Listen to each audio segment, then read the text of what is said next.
একদিন মোহাম্মদ সাল্লাল্লাহু আলাইহি ওয়াসাল্লাম হেঁটে যাচ্ছিলেন, তখন এক পথচারীর সঙ্গে তার দেখা হলো। সে নবীজির বিরুদ্ধে কথা বলতে লাগলো, ও এই নবী মোহাম্মদ খুবই খারাপ লোক, তার সঙ্গে কথা বলো না।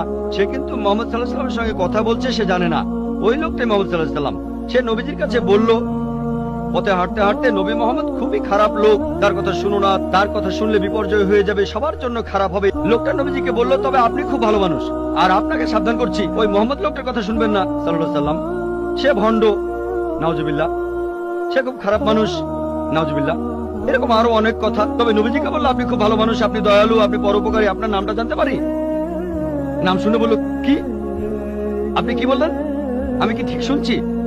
আপনার নাম মোহাম্মদ সাল্লাল্লাহু আলাইহি ওয়াসাল্লাম? তখন সে বলল, আশহাদু আল্লা ইলাহা ইল্লাল্লাহ ওয়া আশহাদু আন্না মুহাম্মাদুর রাসূলুল্লাহ।